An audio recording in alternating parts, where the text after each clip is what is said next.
جو لوگوں کو دکھاوے کے لیے مال خرچ کرتا ہے اور اللہ اور روز آخر پر ایمان نہیں رکھتا، تو اس کے مال کی مثال اس چٹان کی سی ہے جس پر تھوڑی سی مٹی پڑی ہو اور اس پر زور کا مے برس کر اسے صاف کر ڈالے۔ اسی طرح یہ ریاکار لوگ اپنے اعمال کا کچھ بھی صلہ حاصل نہیں کر سکیں گے، اور اللہ ایسے ناشکروں کو ہدایت نہیں دیا کرتا۔ اور جو لوگ اللہ کی خوشنودی حاصل کرنے کے لیے اور خلوص نیت سے اپنا مال خرچ کرتے ہیں، ان کی مثال ایک باغ کی سی ہے جو اونچی جگہ پر واقع ہو، جب اس پر زور کا مے پڑے تو دگنا پھل لائے، پھر اگر مے نہ بھی پڑے تو خیر پھوار ہی صحیح، اور اللہ تمہارے کاموں کو دیکھ رہا ہے۔ بھلا تم میں کوئی یہ چاہتا ہے کہ اس کا کھجوروں اور انگوروں کا باغ ہو جس میں نہریں بہ رہی ہوں اور اس میں اس کے لیے ہر قسم کے میوے موجود ہوں، اور اسے بڑھاپا آ پکڑے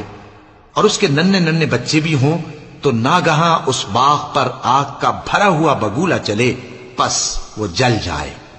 اس طرح اللہ تم سے اپنی آیتیں کھول کھول کر بیان فرماتا ہے تاکہ تم سوچو اور سمجھو۔ مومنو،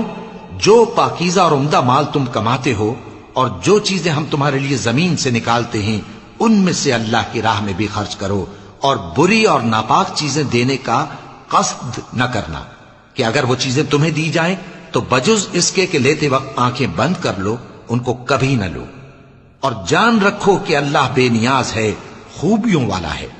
شیطان تمہیں تنگ دستی کا خوف دلاتا اور بے حیائی کے کام کرنے کو کہتا ہے،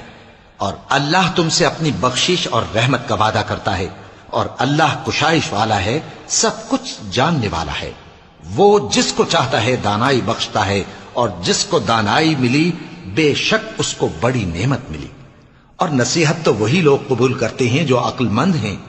اور تم اللہ کی راہ میں جس طرح کا خرچ کرو یا کوئی نذر مانو، اللہ اس کو جانتا ہے، اور ظالموں کا کوئی مددگار نہ ہوگا۔ اگر تم خیرات ظاہر کر کے دو